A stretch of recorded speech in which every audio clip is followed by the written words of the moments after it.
Hello to all my friends and family, and welcome to Jim's 5am Club.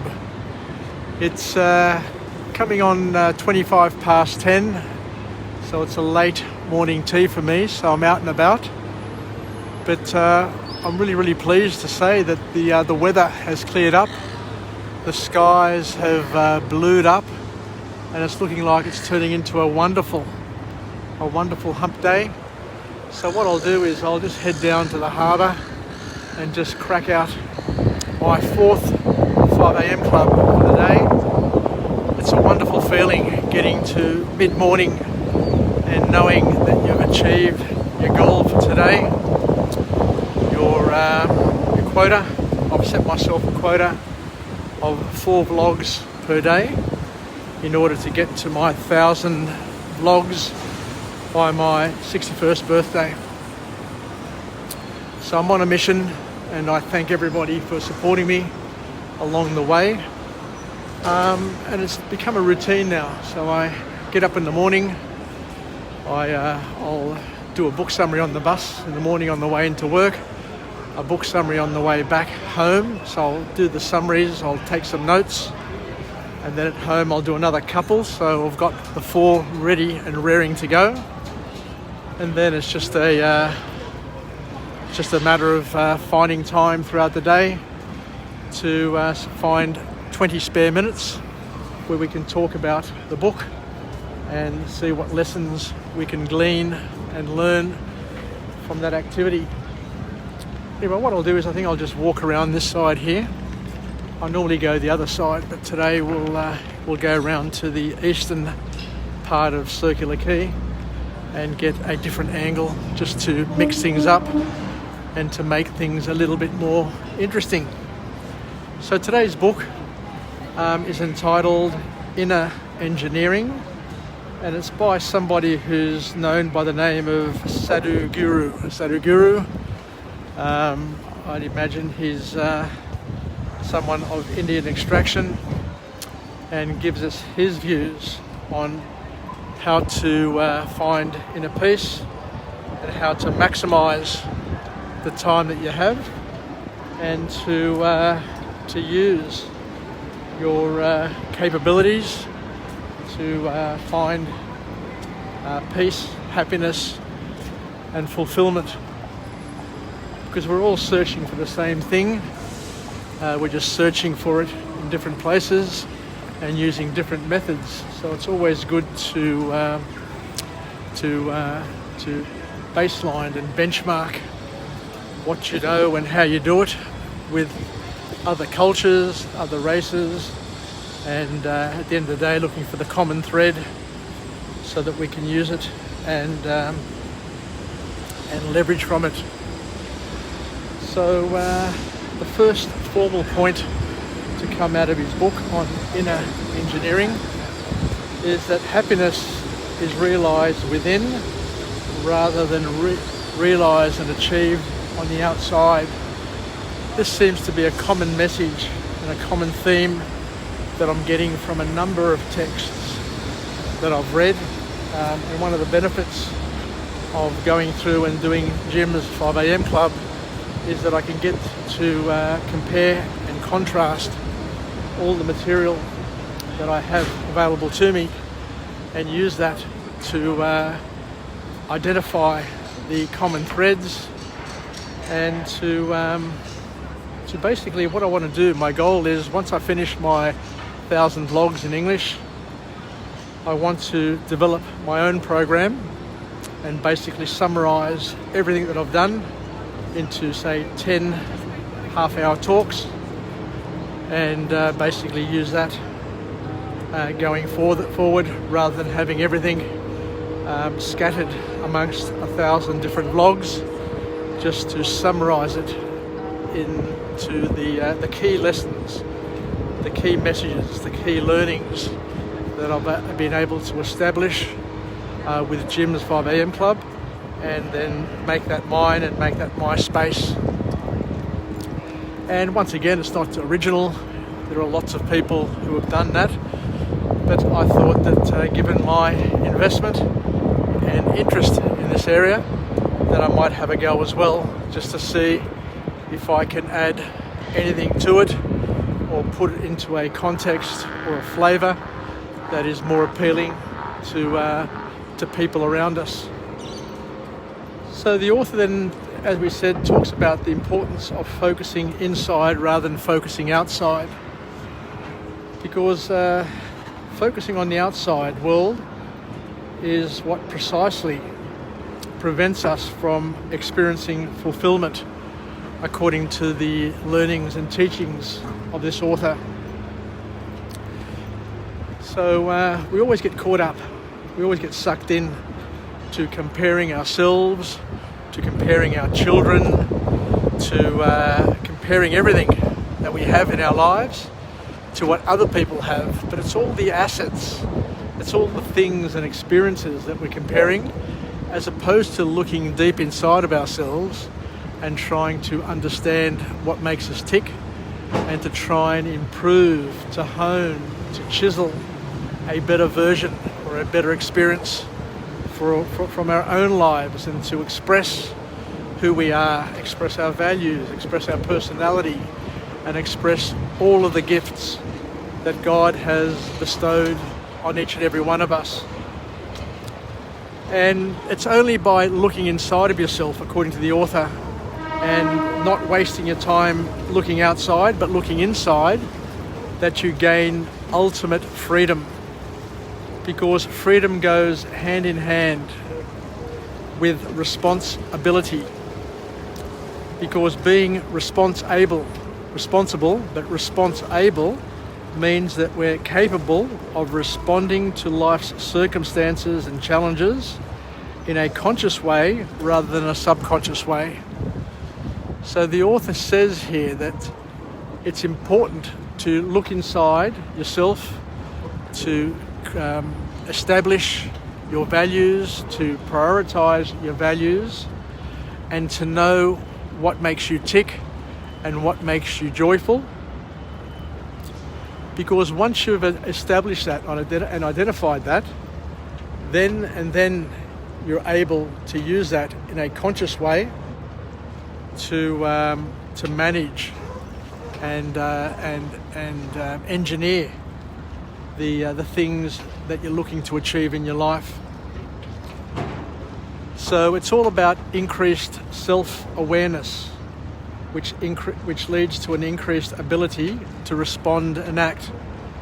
Because once we know what makes us tick, once we know what makes us happy, once we're able to crystallize what our priorities are, then you can instantly decide on what you're doing and why you're doing it, because it ticks all your boxes.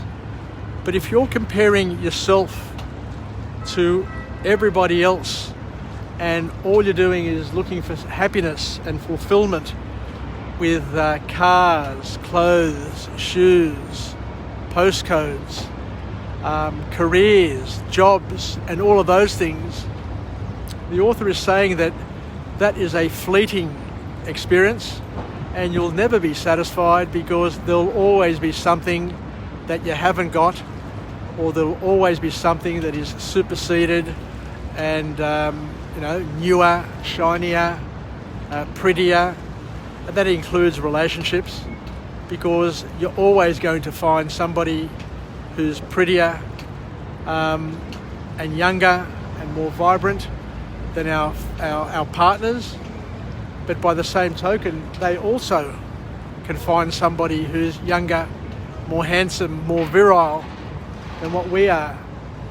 But the key is to be measured in the things that we do, and to know the things that we respect and what we admire, and to, as we said before, look internally to find what makes us happy, as opposed to trying to change and capture and accumulate things on the outside. Because once you know what you want, what you love, and what you stand for, then you have many choices to make. There'll always be choices with things you can do in your life, and you simply make the choice which best suits your inner world, what satisfies you, what completes you, what makes you who you are, rather than selecting the things that allow others to think more highly of you. Because the author here says that when your senses are triggered, you can allow your subconscious to react via instinct. So you become instinctive, you become animal-like, or you can become responsible, where you've got the freedom to choose based on your thoughts, your goals, your aspirations, and all of those things that you've been able to meditate and prioritize in your life. So being responsible, and being thoughtful is one of the key messages to come out of this learning. And the other thing the author talks about here, which is really, really powerful, and I see it. I see a lot of people around me who are troubled. And for many years, I would also trouble myself. And what the author here says is that if you spend too much time thinking, it will stand in your way of achieving happiness.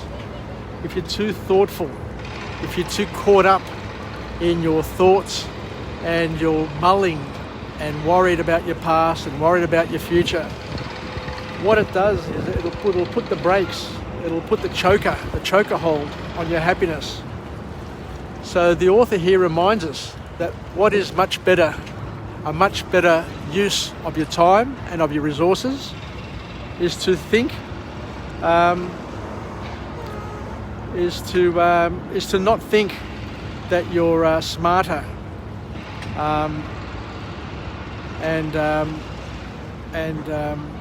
than the rest. Not to get caught up in that trap by thinking that because you have the ability to be rational, that you're smarter than everybody around you. It's one of the biggest traps that some people have, and we've all got friends who think that they're far smarter than everybody else. But what the author here does is he uses an analogy, a metaphor, which puts it all into perspective. And I absolutely love this story. I love this story, and I want to share it with you. And if there's anything you take from this vlog today, it's this story. And it's a story between two of Greece's most famous Greek philosophers from 2,500 years ago. And we've got Aristotle and Heraclitus. And the story goes as such, and I'll try and relive it and recount it as best I can. Heraclitus was lying on the beach, digging a hole in the sand with a tiny teaspoon. And when Aristotle came up to him and said, "What are you doing, Heraclitus? What are you doing?" And Heraclitus said, "I'm digging a hole in order to fill it with the ocean." To which Aristotle burst out laughing. He was crying with laughter and saying, "How do you expect to fit the ocean in that tiny hole that you're digging with that little teaspoon?" To which Heraclitus looks at Aristotle and says, "Aristotle, how do you expect to fit the universe of truth into the little hole which is known as your head and your brain?" So this story is all about showing us that all the thinking that we do, all the thoughts that we have, all the ways in which we try and rationalize and try and understand the world, how we try and understand God, creation, the universe, and everything else, is folly, because we can never understand anything fully. At best, we will only get a slither of the truth, a slither of reality, a slither of humanity. So to think that any man is smart enough to understand God, to understand creation, to understand sciences, to understand people, and to even understand themselves is folly. So that is a very, very important thing to consider. And sorry, I've got a bit of a breeze coming up now, so I'll start heading back.